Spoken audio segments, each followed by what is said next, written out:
First of all, thank you so much. شكرا جزيلا لكم على وجودكم. بقدر التعب اللي موجود في جايسك ومنقدر الوجوه الطيبة الموجودة. نأمل أنكم تستفيدوا منها. Sorry for starting in Arabic, but first of all, welcome all of you. Traditionally in events and presentation, I would like to read what I wrote. But in this presentation, my brilliant guys from SMT did a very good presentation. So I will try to feel more comfortable to go from Arabic to English. So please bear with me. Technically, I'm so excited to have such, once again, harmony between the GCC, the Emirates, the guys from international communities, smart guys, mentors, teachers, partners, friends, in this conference. So basically, the topic, the objective of this conference in all is how to understand the cybersecurity and how to invest in cybersecurity. I'm becoming very old, so basically bear with me again. I will say it slowly, okay, but fast. How? You will see now. So basically, I will not introduce myself. I will introduce the group generally. SMT group is actually specialized in cybersecurity from 2005. We start the company in Romania, in Europe, in 2005. It was a long journey. I will not go from 2005, 2009, 2013, but let me give you the milestones change in the history. We start as managed IT. You know, in 2005, there is no term of cybersecurity. No, everyone, if anyone has an antivirus, he called himself in 2005. So basically, we start as IT managed security service provider. In 2009, we shifted the business to the region. We started in Jordan.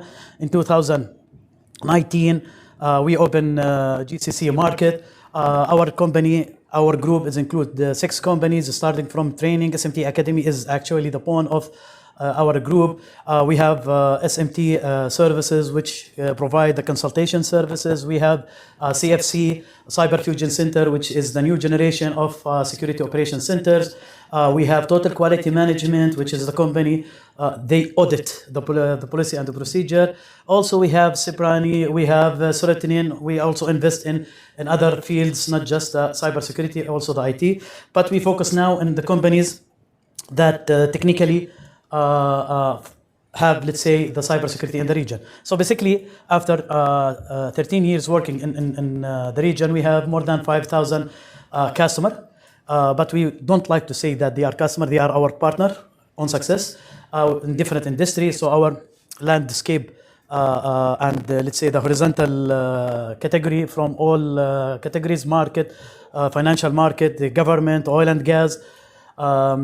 We have more than, as a cybersecurity consultant, 80 plus cybersecurity consultant in the group. As well, we operate in multiple countries. This is sometimes I am so tired traveling. I'm one day guy travel. So I'm going to a country one day and I'm leaving. This has become my life in 2 years. We operate, alhamdulillah, in Middle East, in Jordan, Iraq, Kuwait, in Gulf, in Saudi Arabia, in Emirates. Our headquarters is actually in Emirates, and we will shift the whole groups, inshallah, in Dubai. But also we operate in Africa, we operate in multiple region environments. So we understand the complexity of regulation, cybersecurity needs. This is put us in a situation that we need to define the new definition of MSSP.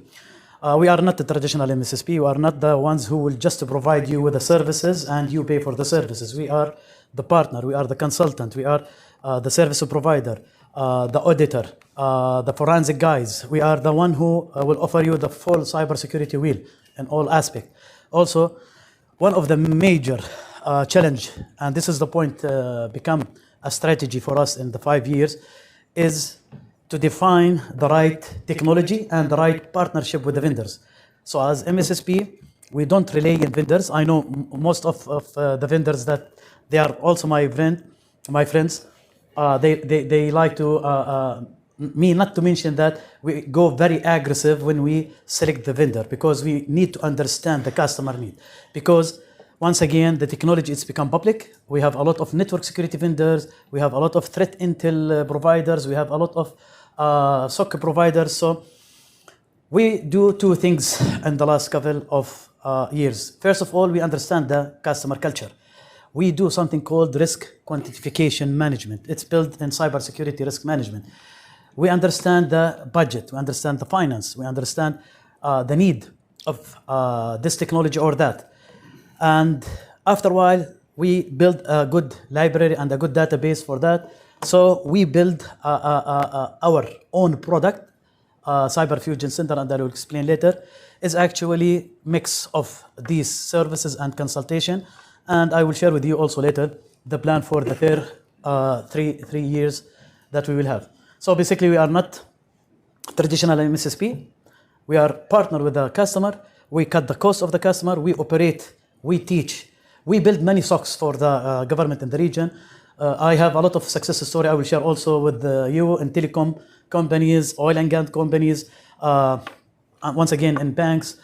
And we reach a point after 5 years contracting with the customer to build their resources. So the internal and the locals in the banks, in the government, they manage the SOC after we build it. So also one of the most critical for me, I'm handling this in the group, is build the capacity and competency in all level. Yeah.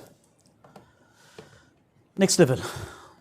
Technically speaking, as industry, many organizations, they are looking to get the benefit of cybersecurity, not just to secure their environments or to secure their data assets, also to secure their investment.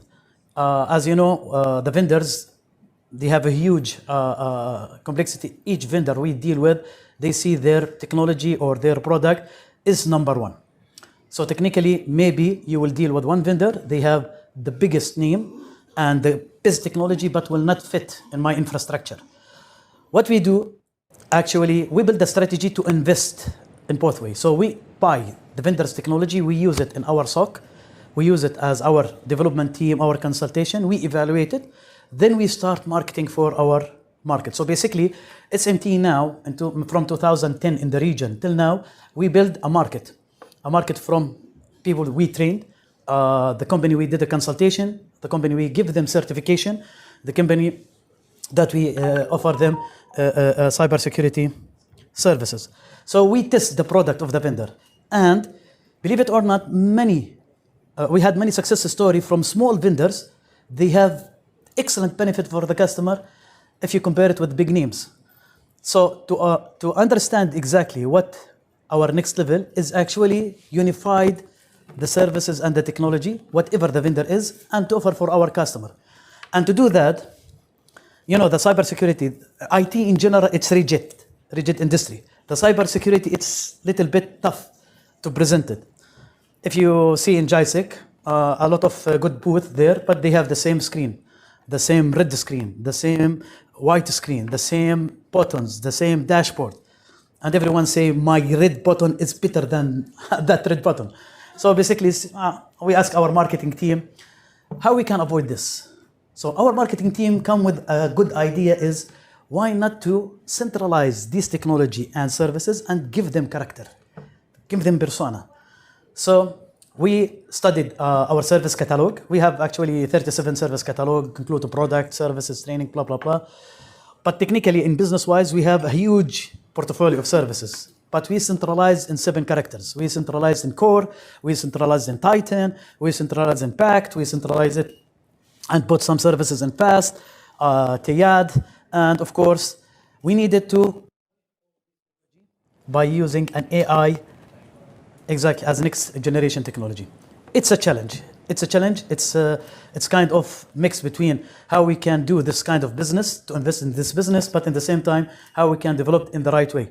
So basically these characters, this vision, it was 3 years old and become more and more easy after AI become accessible.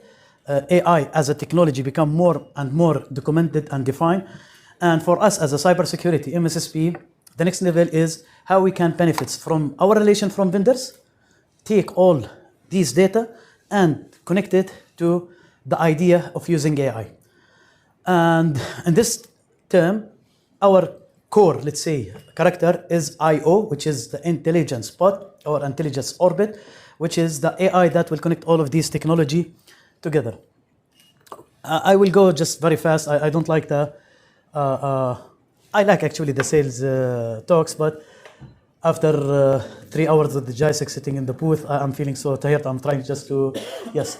And of course, what I mentioned, core, Titan, elite, Tayad, it's our own characters. My partners say that why don't give them an Arabic name?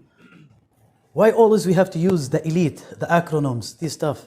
And I like the idea. And the idea was for my partner, Abu Abdullah. He told me, put the good names. So we put Faris, core, hero. We put Toq, IO. We put Haris, Khabir, Muhaqqiq, Mustashar, Mudafi. Who speak Arabic, he will understand the hidden meaning of this character. Exactly will get the benefit of cybersecurity if you understand what is Faris mean. The core, the knight. And honestly, this character now become for us in 2024 is the product that we are invest in all our resources, financially, strategically, human resource. So if you need any partner, if you need any vendor, you will find it in these cores. If you are looking for a SIM solution, if you are looking for a new threat solution, if you are looking for AI, if you're looking for certification bodies. By the way, we are also providing certification like ISOs. We are offering certification from NIST. We are authorized as a SWIFT. We get the SWIFT, right? So basically we get multiple certification under the character called BACT.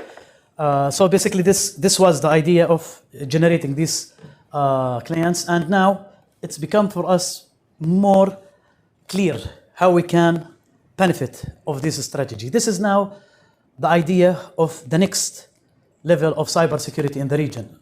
The region is looking for good expert matters, good consultant in both industry, in investment and in cybersecurity. Everyone wants to use the best cybersecurity's idea, technology. But we need an experts, we need a partners that will define this kind of strategy. This is why SMT get the brilliant minds from our partners 33N, Strike Ready, and Lincoln Investment. You will meet these guys. These are the best in the industry, the best in cybersecurity AI. You have to meet the gentleman Yasser. He's a brilliant guy, very good and smart guy, and he will explain his idea of AI. Also, we will meet Carlos. We will meet Don. And Don, he made these cookies, by the way. If you see the cookies outside, it's a special recipe from Don, and he didn't give it to me. I will discuss later. Will not cite any agreement. I need the recipe of these cookies. So basically, we bring this companies to help us and to help the region and to find the right combination between how to find and define the new startup companies, the new investment in cybersecurity. You need smart people to select and to give you the investment, to manage the investment, and to benefit from the investment. This is the kind of cycle, and 33N, Lincoln, is the part, will explain more details about investment in cybersecurity. Also, Strike Ready, it's my favorite vendor and my favorite partner till now, because once again, Yasser, the mind behind this technology, using the AI in best way as MSSP, and we have more than 30 plus SOC we provide in the region. Strike Ready help us to solve all MSSP problem. So it's a use case for the ideas I'm giving you.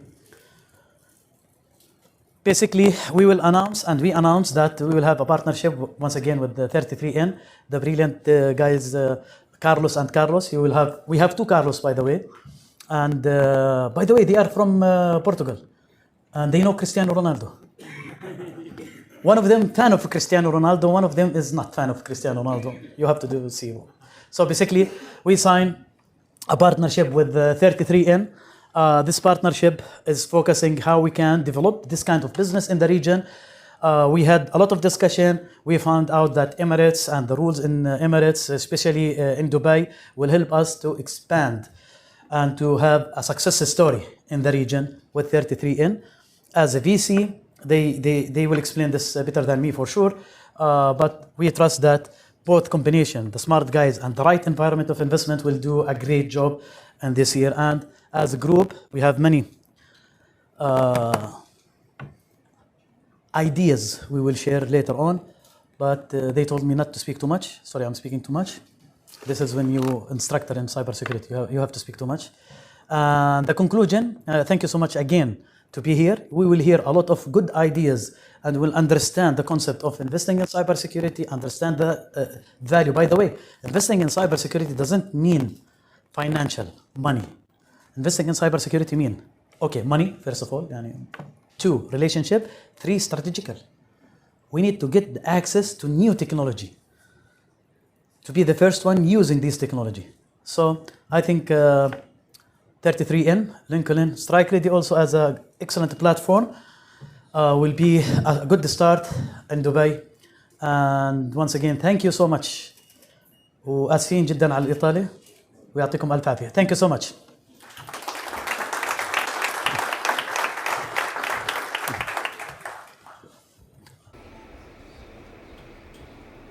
Thank you so much, Dr. Samir, for the speech. And our next speaker is Mr. Dawar from Lincoln International. Please, welcome, Mr. Bro, yeah. My colleague got the hands up. Thank you. And Mr. Ali Azman. Thank you. Thank you very much. Thank you. Thank you, everybody, for taking time to come here.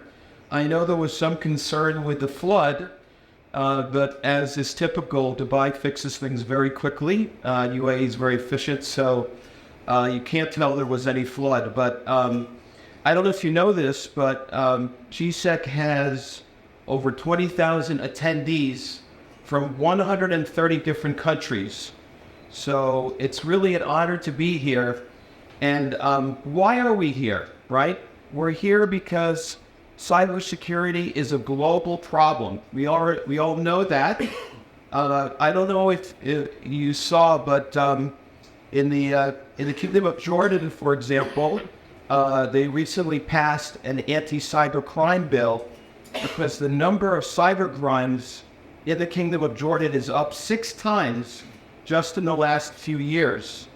In addition, within the UAE, first in the past year, they have successfully repelled 50,000 attacks a day, cyber attacks of all kinds, and that's growing.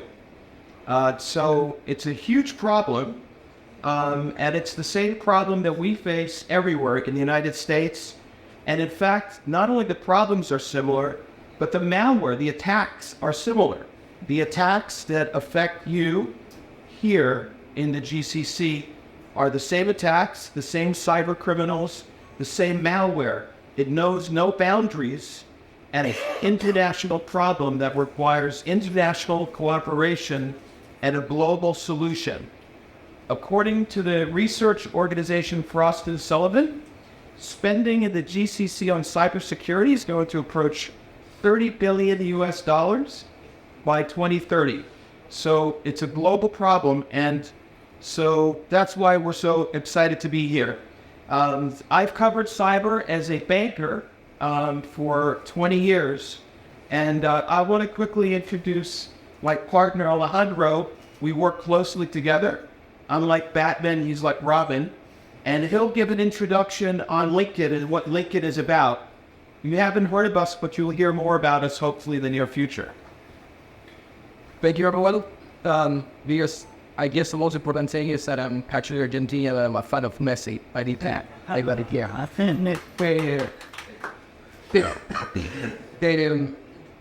Let me tell you a little bit about it. We still love saying that we're small with it back, but we have about 26 offices that employ the world, about 1,000 employees. And we cover everything from consumer services to business services, industrials, technology, and in particular, Don and I sit in the technology group, where we cover cybersecurity globally for us. And out of the 1,000 or so employees, we have 20 people that are focused only on cyber.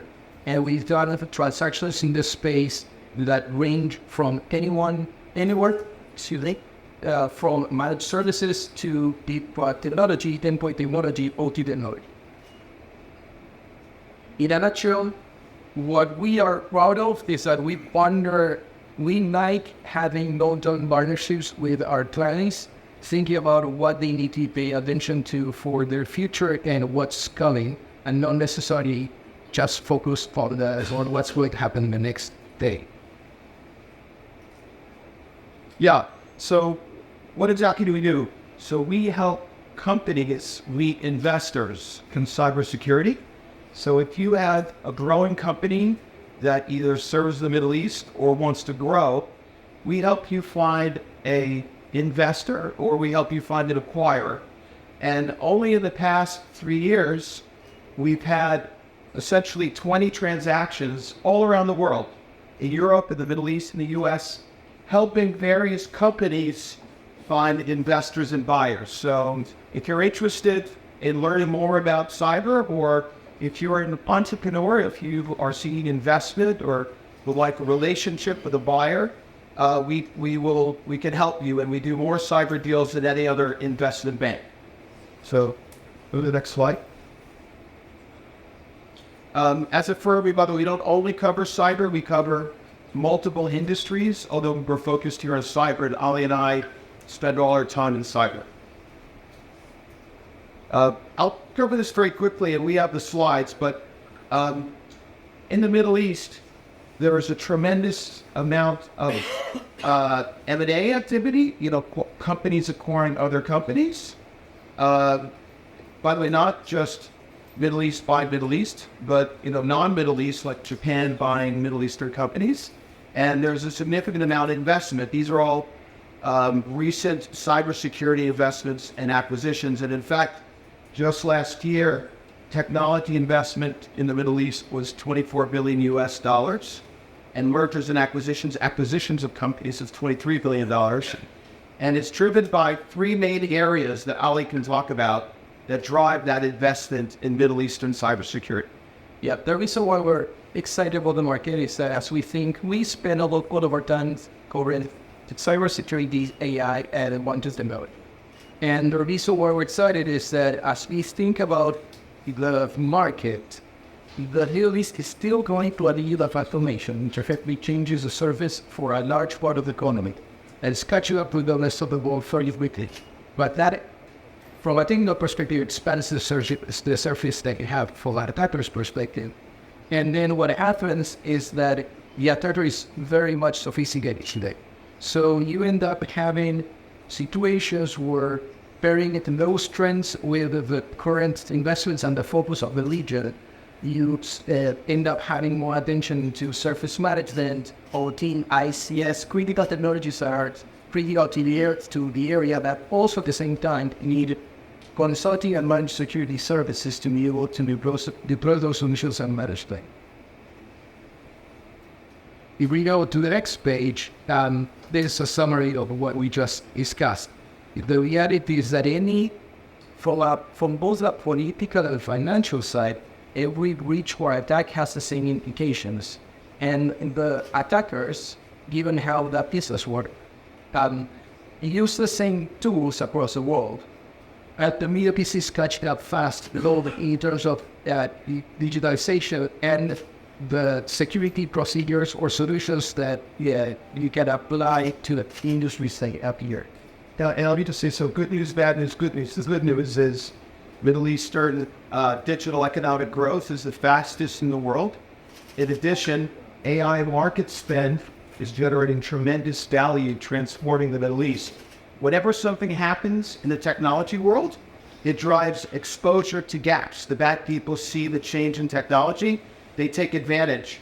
And in the UAE, because of the significant infrastructure investment, the average data breach is almost twice as expensive as the rest of the world. At 87% of UAE companies have faced a cyber incident in the last 2 years, some sort of breach. So constantly, as a consequence, this industry is seeing significant growth. If you want to solve problems in the GCC, in the UAE, in the Middle East, you have to be based here and you need to grow here. So this is a fertile area for growth. So exciting times for the area. I want to this is a conversation as bankers on math and money. If you want to talk about that, we could talk afterwards. But this is very important. What it says is the faster you grow and the more profitable you are, the more money you'll be worth. This is a much longer conversation, but we could tell you exactly how much more money you're worth based on your performance. And that's something we look to talk to you about, much longer conversation. So we'll save the math for later. These are our partners. That's Alejandro's beautiful picture down there. There's my picture, and there's the rest of our partners. We're all here to help you, and we thank everybody for your time today. So thank you.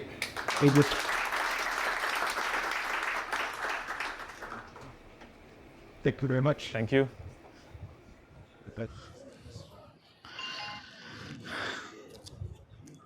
Hello, everyone.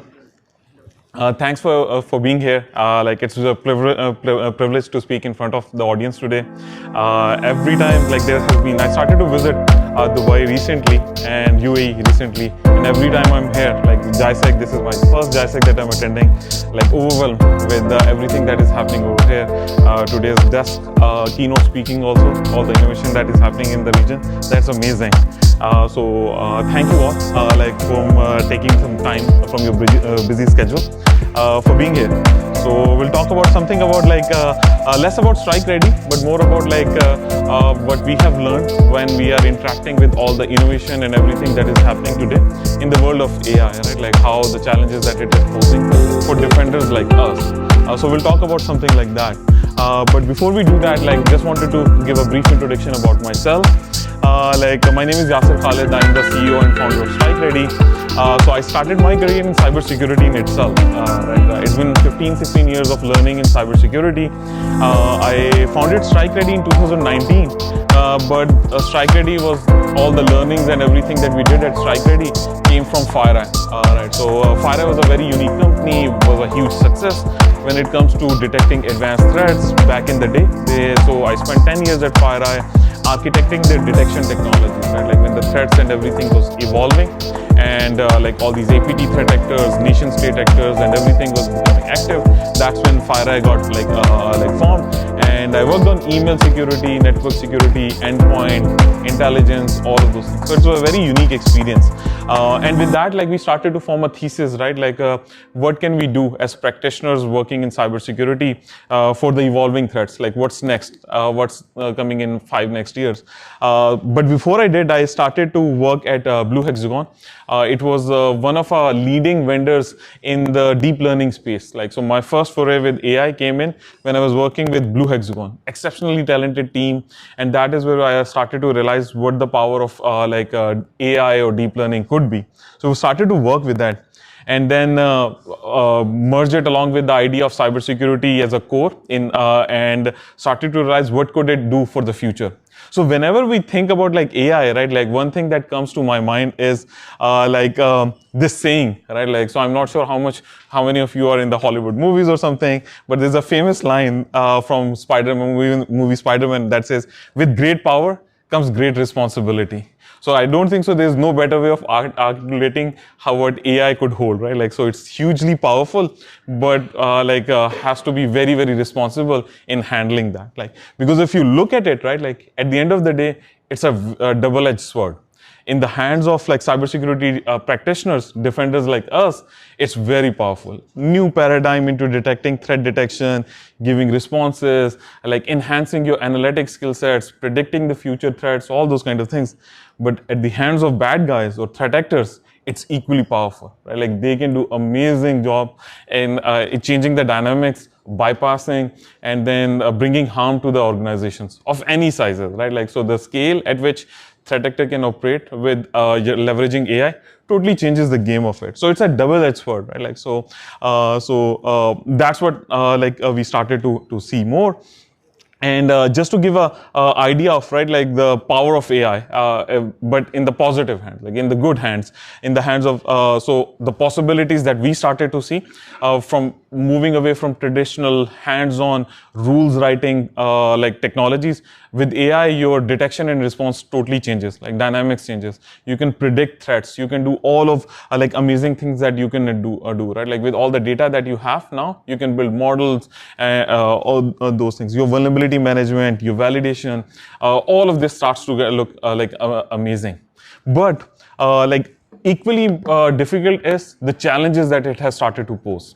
Right, like now, if from when we as defenders start to see what cybersecurity will look like when AI is being used by threat actors or on the wrong side, there's a lot of challenges. Because if you look at it, like some simple examples that you give, right? Email has been a medium of like successful threats, right? It has been most successful in penetrating organizations of all sizes. For years, we have trained our data with certain kind of anomalies in mind, right? Like, so threat actors used to write really, really bad emails. Like, you will not have salutation, you will have typos, you will have spelling mistakes, all of these things. So as cybersecurity vendors, we trained our data on those. So we became very good in detecting phishing emails. But now with AI, right? Like AI can write really, really good emails.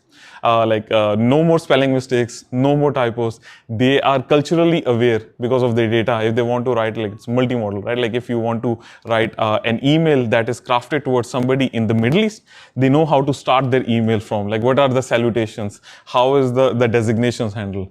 So all of those things we have to train again, like all the emails. So these are the challenges that we will start to see in future, where we'll have to actually retrain all of those things. You have already heard about like all the adjacent cybersecurity or like security threat it started to pose, right? Like how with AI you can emulate voices, sounds, like deep fakes that you have started to create. So all of these things have started to pose challenges for defenders like us when we see AI in hands of cybersecurity analysts. So a lot of work for us to do, right? Like we have to in short, we have to rethink how we had imagined cybersecurity in the past.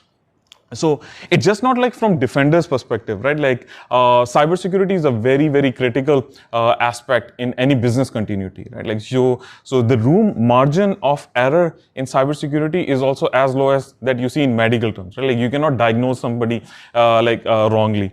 Think about it, like when it comes to AI, we still are making mistakes. We are learning, right? Like models have a certain percentage of accuracy, and in that, like when you're dealing with critical infrastructure, some alert comes in where there is a possibility of terming that alert false positively, wrongly flagging. It can bring down the business critical application.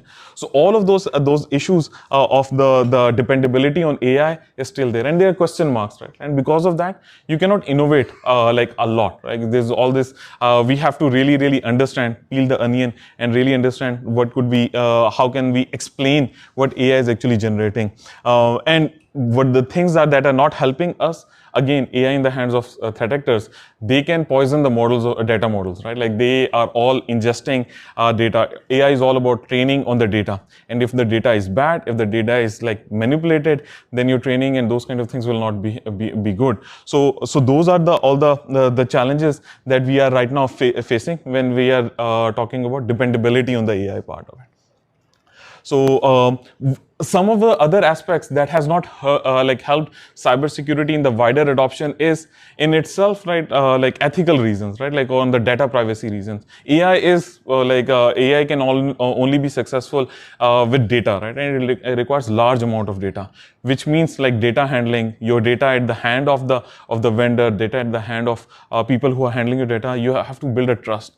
In the past, a lot of companies have done kind of harm in this area, right? Like they have used the data of end users, consumers in a way that have brought really bad name in it. So there's a trust issues. Like whenever I am also interacting with systems, like AI helps scale solutions, but at the end of the day, right? Like I am also afraid. I'm also scared where my data will end up, where my data is going to land. And so like those privacy concerns has caused some challenges for us, like on the defender side, to really use the power of AI. So it's a very, very like defensive approach that we are taking right now. And all the effort is going into securing the data systems, networks on that. And from a compliance perspective, there's a lot of good initiatives that are coming in from Europe, from this region, also from Middle Eastern region as well. There's a lot to do, but what our history has not been that as clean as, which helps us enable us to use the full power of AI. So the perception management is the key thing, right, that we look into the forward. What has also been challenging on the AI front when it comes to cybersecurity is over the period, cybersecurity is still in its infancy, right? Like lots and lots of solutions are still coming into formation. We are still learning how to actually handle basic things, foundational models, foundational cybersecurity, and then also deal with advanced threats, right? Like, so how to hunt better.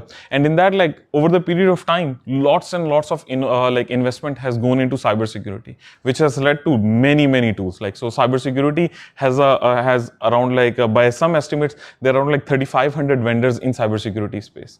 And then you have partners that are supporting cybersecurity. So there are like lots and lots of vendors, and they all operate in silos. They all are purpose built. There's a reason behind the capabilities of them. So interoperability is challenging right now. These are all in the silos. So but for AI, you need context, you need correlation, you need relation, you need to have data that is talking to each other. These cybersecurity vendors or OEMs, they don't work with each other. So getting to a point where they start to talk to each other and they are able to handle data in a way that privacy concerns are not that much, and it is available for wider adoption for organizations of all sizes. Until that, it becomes challenging, right? Like to build any scalable solution that is next gen AI related in the field of cybersecurity, right? Right now, you can when you have large amount of money, you can have your own private hosting, your own cloud, like all the larger banks, Fortune 100 companies, they can secure all the talent and also the infrastructure and all the vendors. They can actually work these things together. It takes a lot of time, but they can do it. But think about like smaller banks. Like they are also equally important for the end customers. They cannot do the same, put all the resources in the same way to get to that point. So these are kind of some of the challenges that we have seen in cybersecurity. So a lot of good is happening in the world right now, and people are realizing what the potential could be. You may have seen these days there is a wave of rethinking the philosophy of cybersecurity. Right, consolidation is key right now, in a sense that all these technologies, lots of technologies, it's not scalable for us to build solutions. So can we consolidate technologies? Can we have a simpler, leaner stack or view into cybersecurity to so that we can think in future?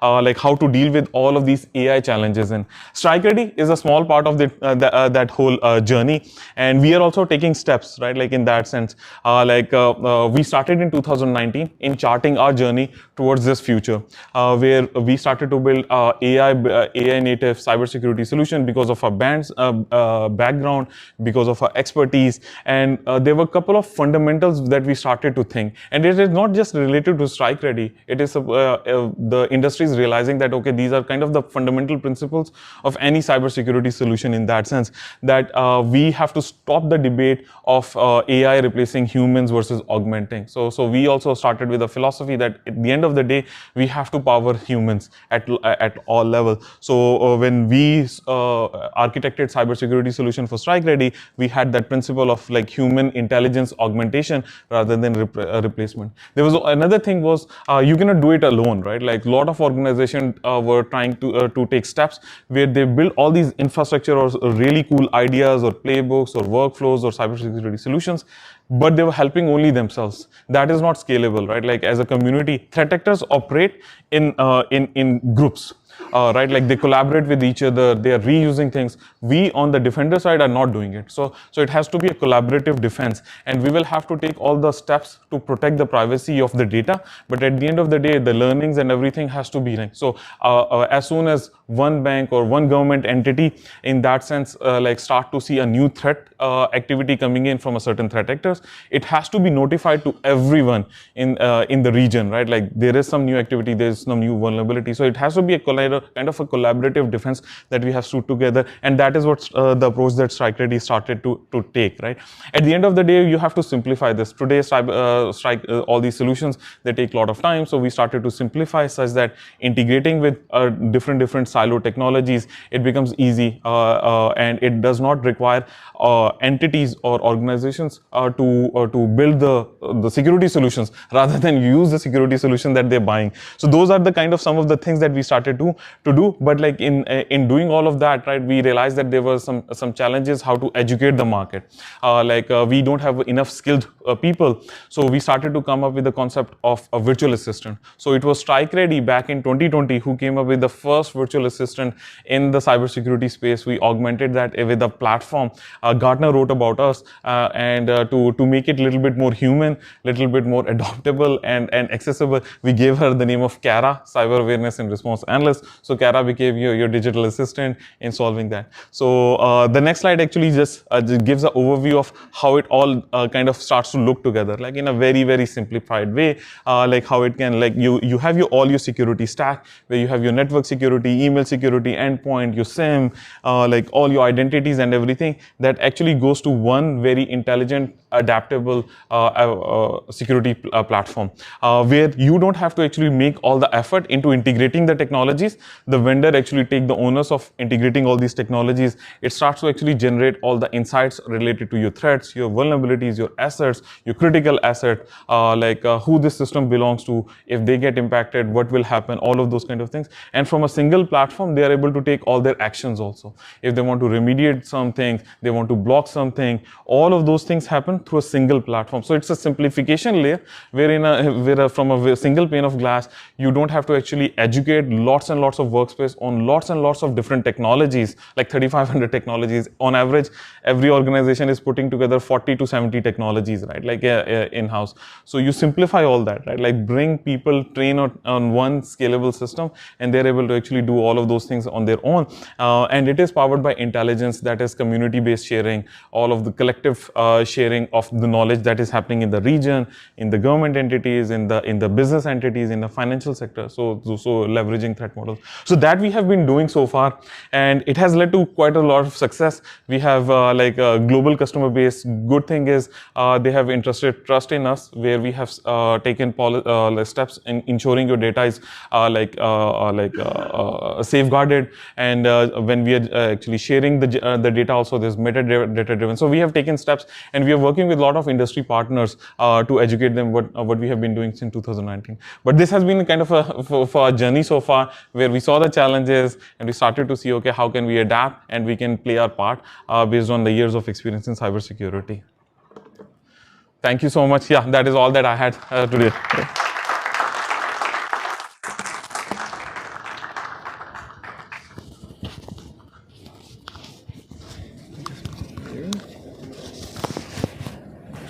I will need to take this here, close to my throat. I prefer not to. Sorry.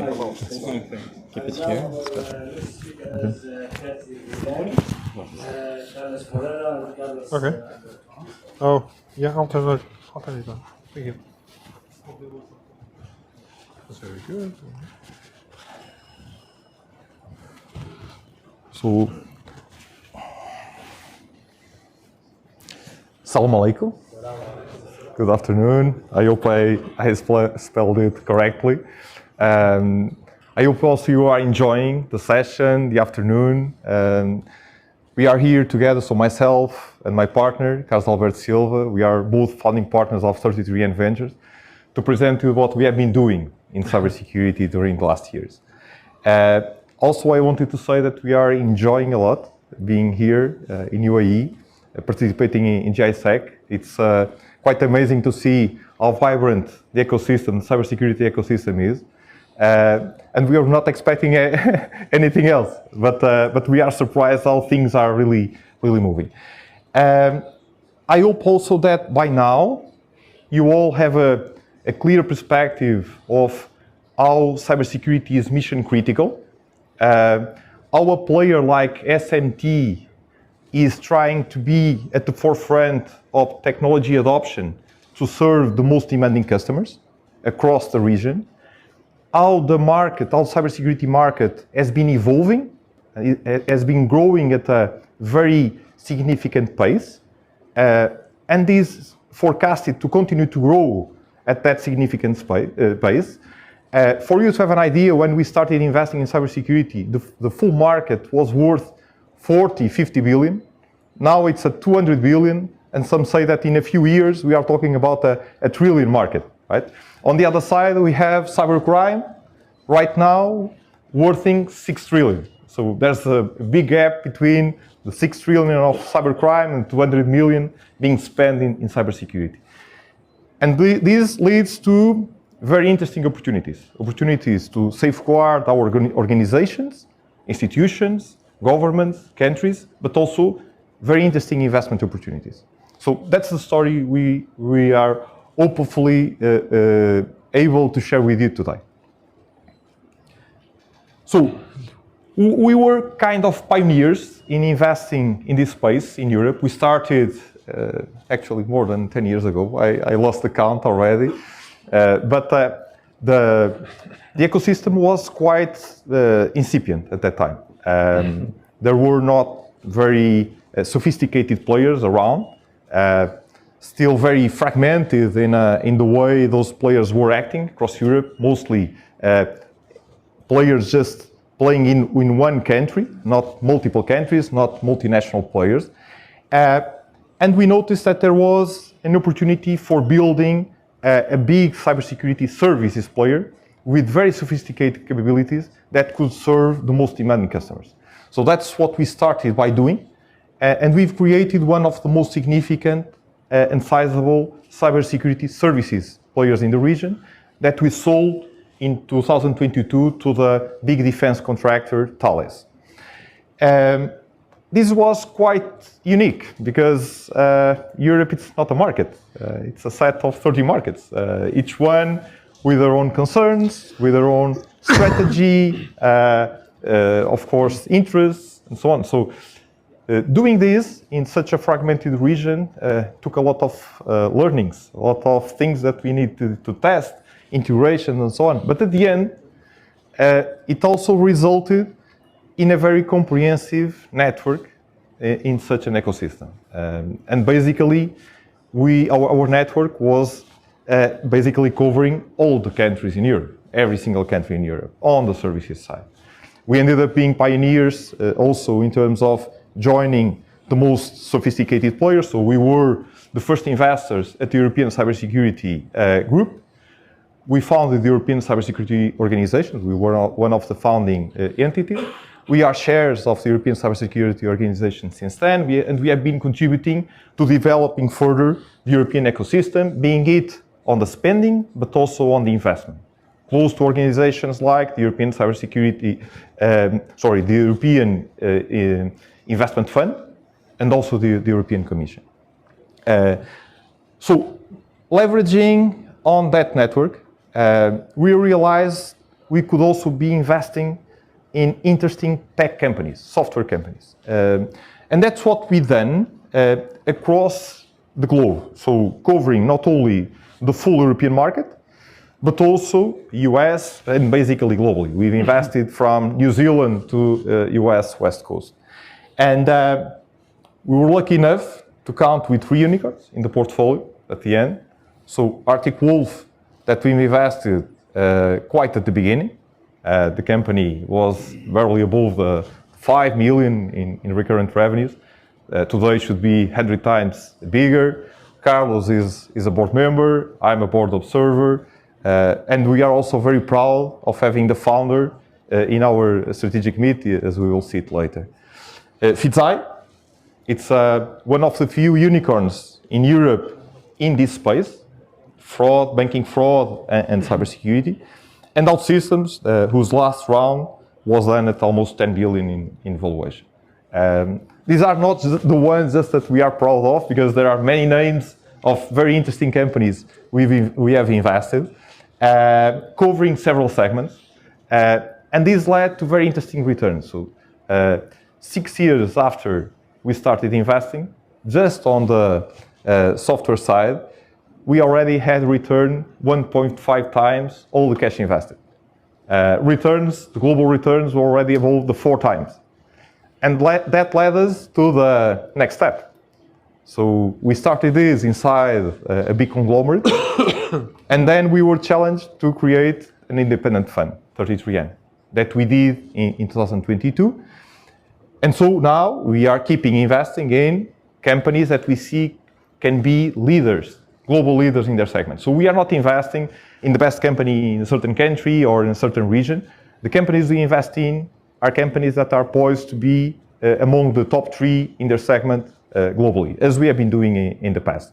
And so that's why Strike Ready, as you see in the presentation of Yassir, it's a company that is addressing really how the game is being changed by AI.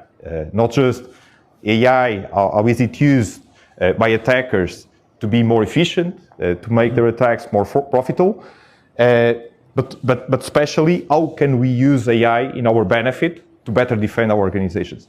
And that there are not many companies doing this in an efficient way, because it's not just a question of building the technology. It's also a question of economics.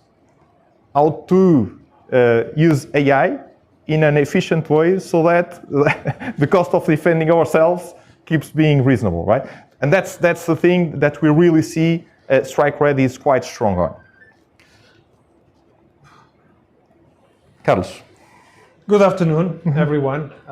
It's my pleasure to be here. So it's true, there are 2 Carlos, not only Carlos, but Carlos Silva. So you can imagine, especially considering the number of investments we've done across the world, you can imagine the several jokes in several languages around the Carlos and Carlos from Portugal.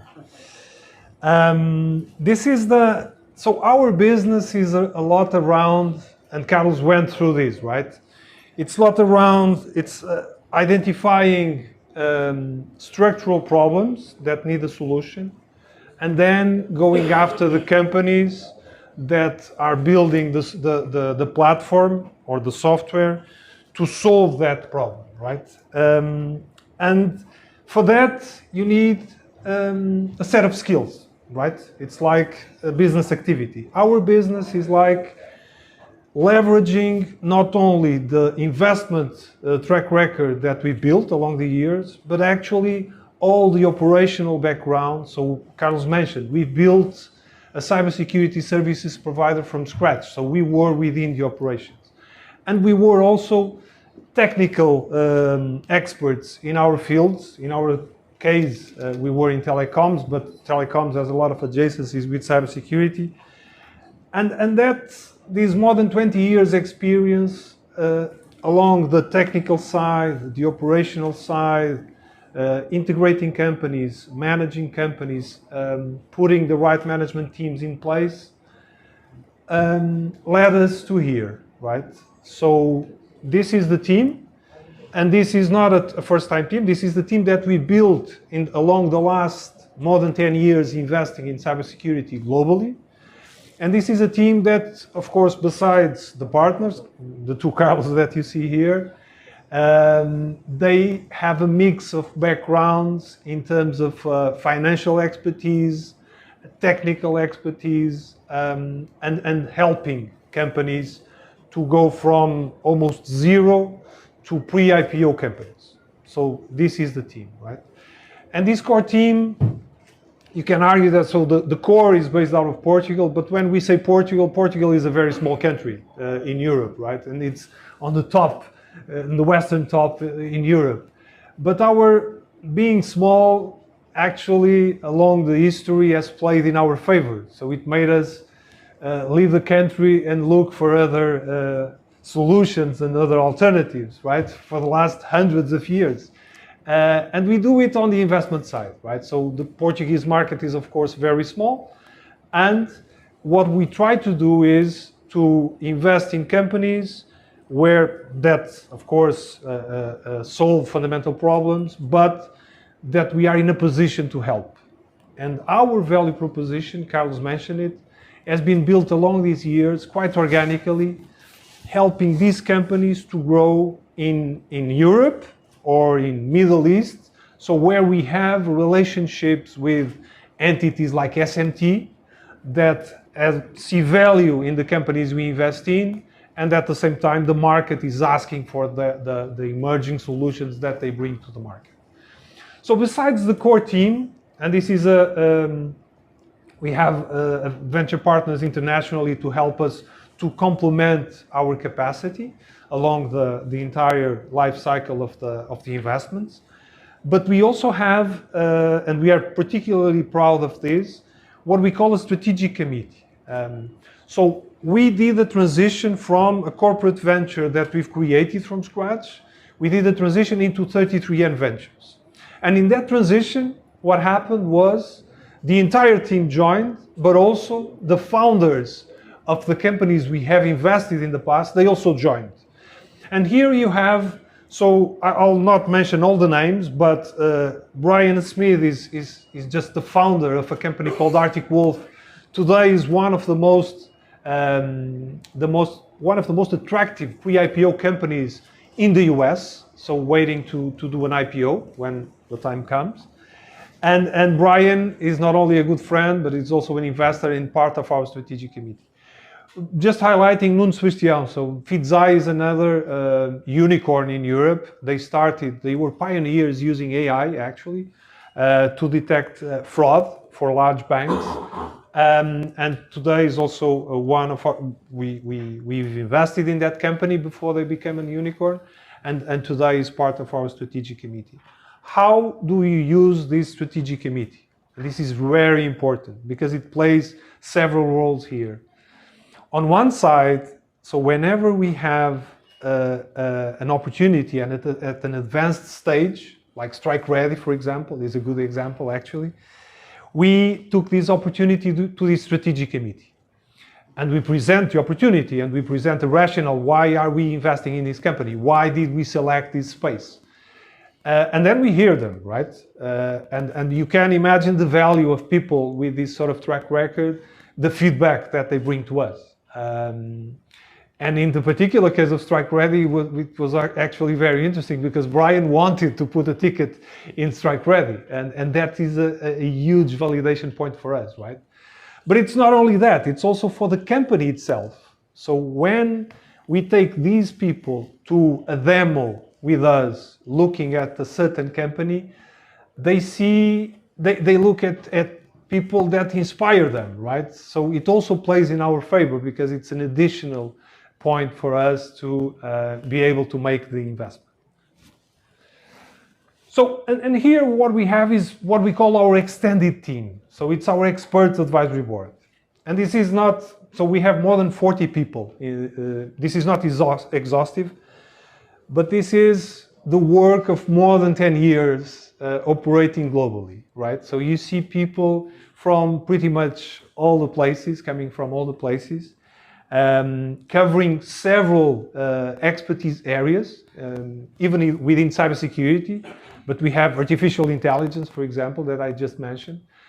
And here we have entrepreneurs, we have experts, and we have decision makers. And these people are actually very, very helpful for us because whenever, so of course, besides the obvious things that whatever they see, they bring to us, whenever we look at the problem, whenever we look at a set of companies, we can speak with the profiles in these experts advisory board that are the ones that somehow are related with that. And they bring us very helpful feedback.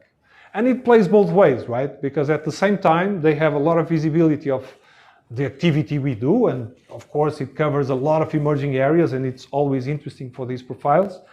But it's more than that. So some of them help us on the due diligence of the companies. And some of them can actually help the companies we invest in because they are in a position. So they did go to market in the US. Of course, a lot of companies will go through that challenge. They did a pivot on the technology for a certain segment. There are people here that did that and then can help and who can help the company. So this is very valuable. It's a never expanding experts advisory board. and really extends our capacity to be able to thrive in this, in the end, very competitive market, right? Carlos, to you. Of course, thank you. So I hope that by now you also understand that how we are in the ecosystem. So we are not just VC investors. We came from the M&A. Myself and Carlos, we are working together for 16 years now. It's 16? 17. 17. Okay. It keeps counting. And we started on the services side, and then we understood that leveraging on that network, we could benefit the companies on the tech side that we were investing in. And we ended up investing in 20 companies because things went the right way. Companies we started supporting understood that things were working. That support was reaching to them. And that's why we are here also in the Middle East, because we understood the power of being connected with the ecosystem. That's why with service players, we have frequent interactions, and we have several quite sizable organizations that are close to us and that are looking to our activity because they want to differentiate themselves in the market. They want to have access to the leading technologies worldwide. And probably most of you will not imagine the number of reach outs daily that each of these service providers has for presenting new technologies. There's a lot of noise. And how to differentiate the good solutions from the noise, right? So that's where they ended up trusting us, right?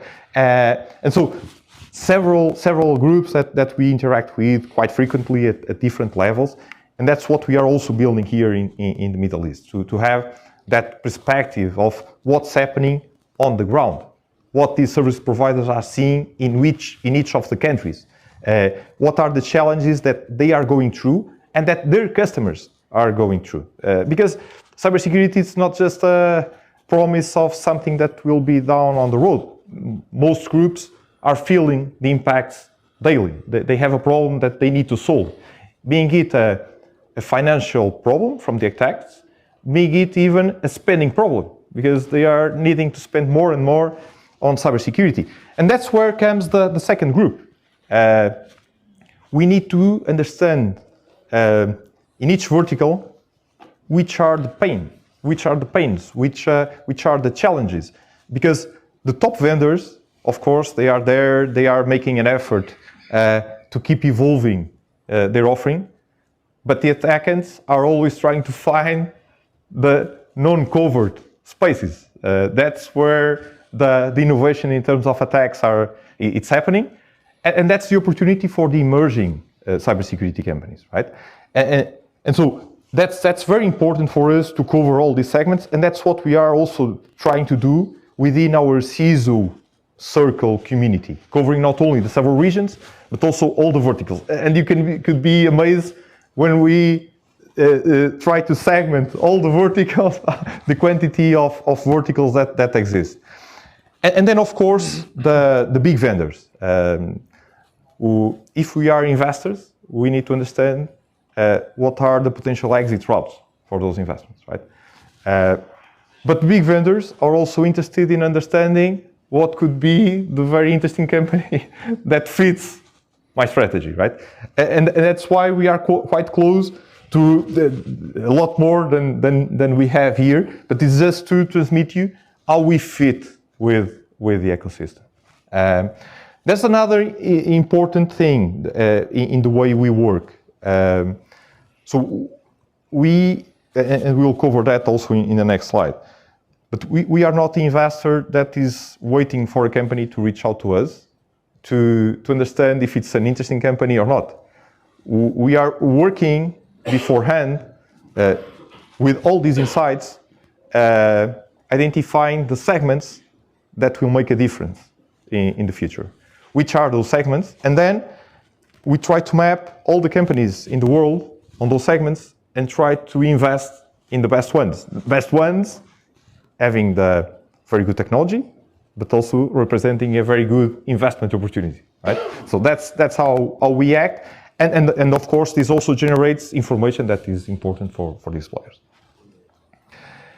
So, in terms of investment approach, what we try to do is not to enter very early, because when we do it very early, technology is still being developed. There's a lot of risk. So we need to de-risk the part of the technology. We need to understand that the technology is quite powerful. And that's where we use the advisory committee, the expert advisory board that we commented before.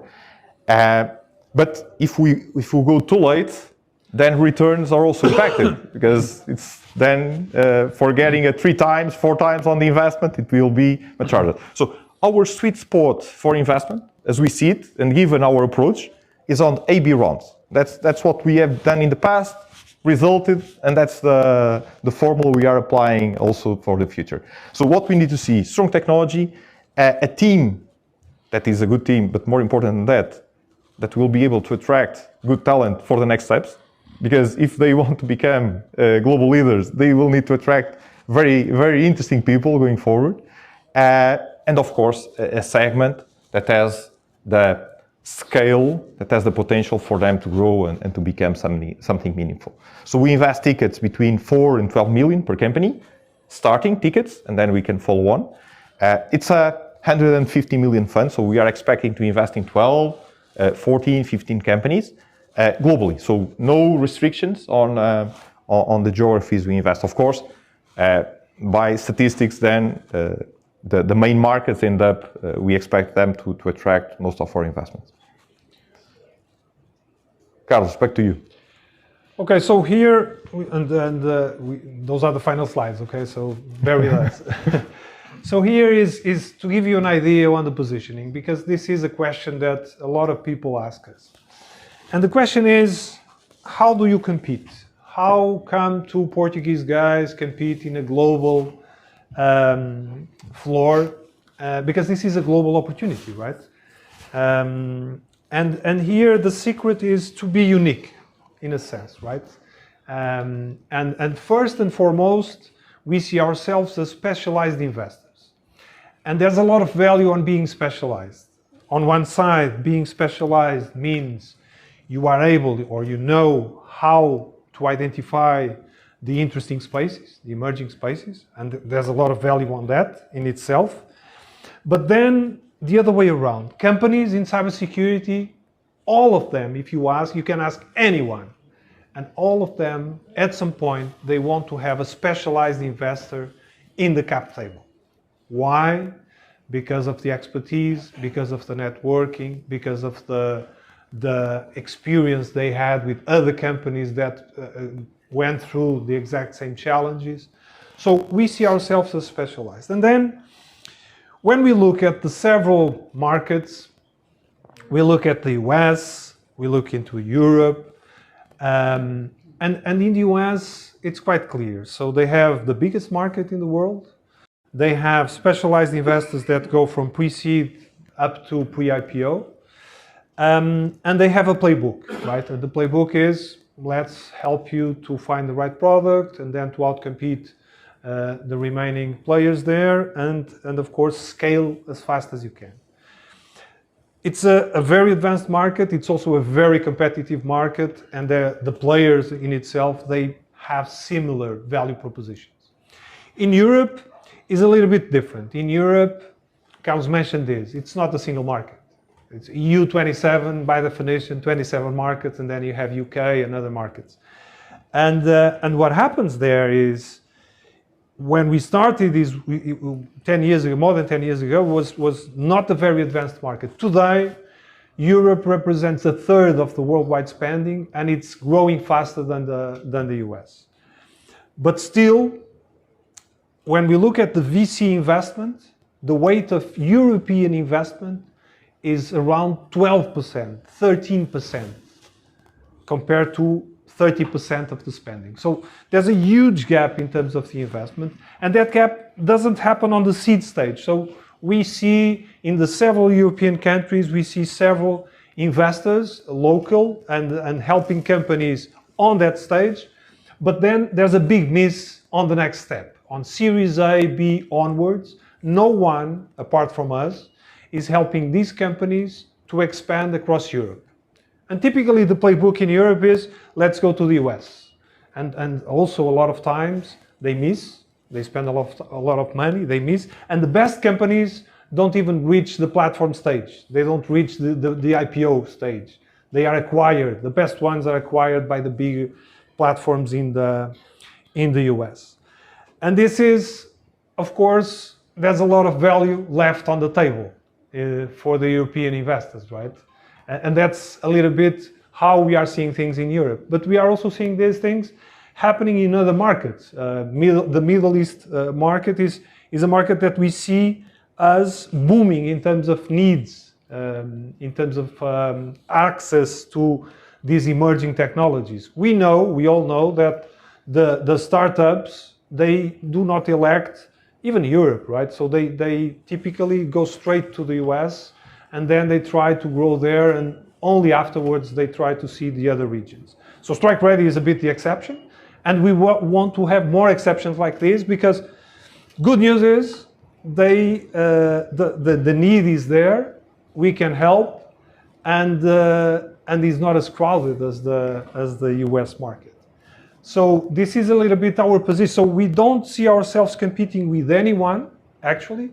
Whenever we face an American investor in a certain opportunity, he brings a value proposition around helping the company expanding in the US. We bring the proposition of helping the company expanding in Europe or expanding in the Middle East. And that's exactly why we are delighted to announce the partnership with SMT, because it's our first partnership in the region, and that we are very glad of. And by the way, thank you very much for the amazing organization of this event.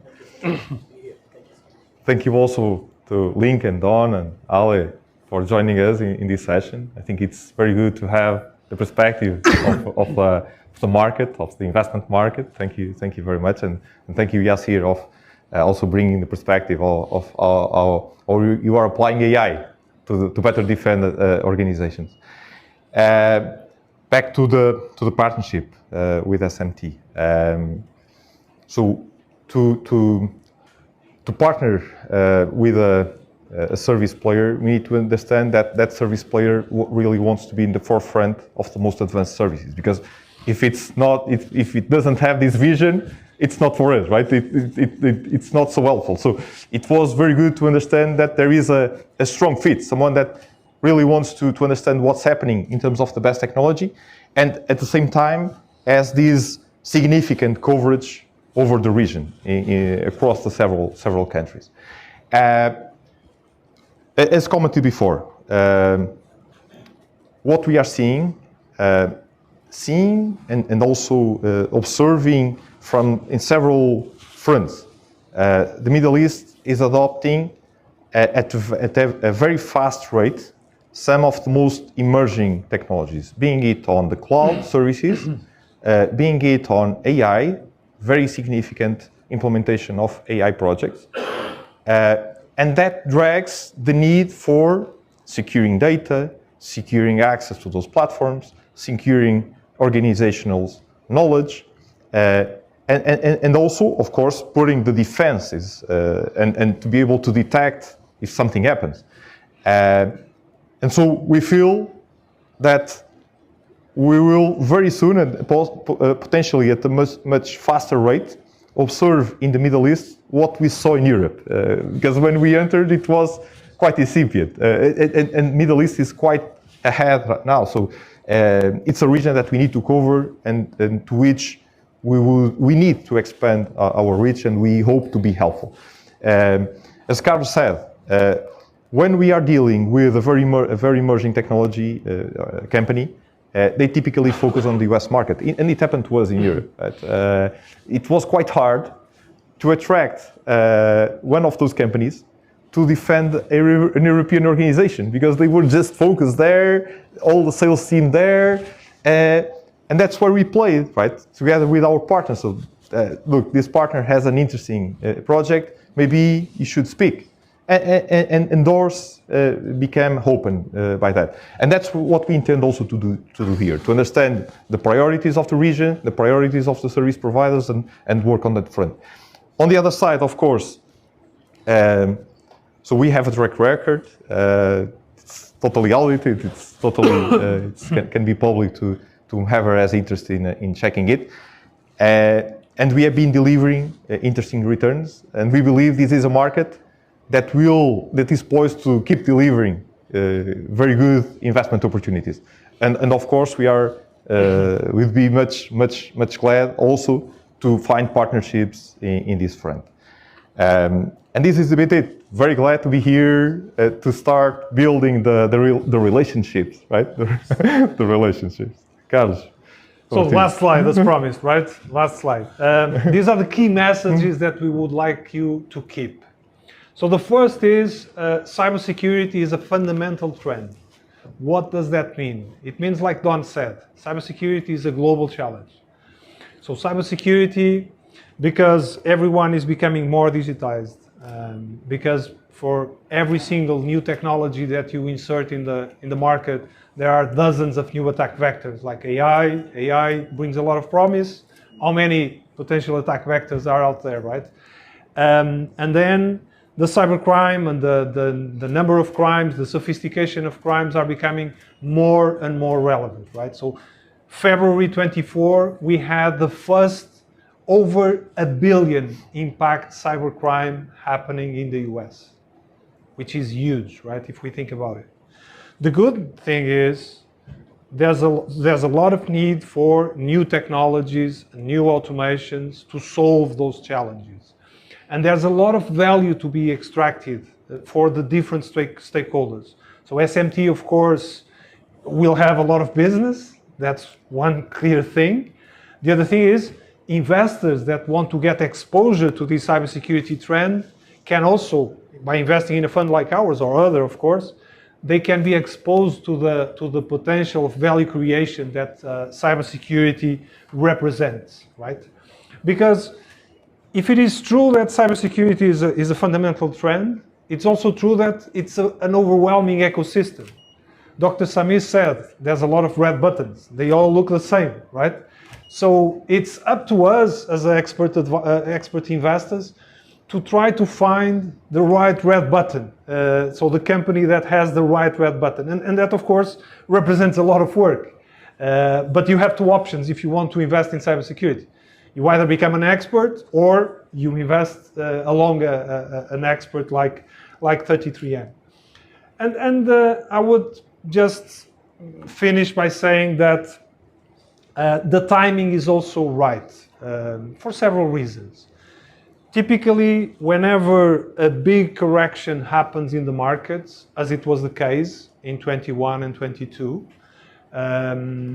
the market cleans. There's a cleansing in the market, right? So the companies we are seeing now are the ones that are growing significantly, are the ones that are growing efficiently, and they are the ones that are out there at good valuations. So the biggest platforms were historically built in these times, and we think it will happen again, right? We see the companies we see out there are onto something. They have a product, because otherwise, with the budgets kind of becoming more rational, they would not have a chance, right? So this is the timing. Just thanking everyone for attending. A special thanks to Dr. Samir. Thank you so much. We are Portuguese. We are seen in Europe as the ones that receive well, but I'm feeling very, very well received. So never seen that in Portugal. So a huge thanks to you, Dr. Samir, and it's a pleasure to build this partnership and build it from here. Don and Alejandro, besides your despiteful, well, the taste you have in football, we can understand. Of course, Cristiano Ronaldo is better, but I'll understand your view. But thank you for coming as well, and hope you enjoyed it. And thank you, Yasir, of course. Thanks. Thank you. Thank you.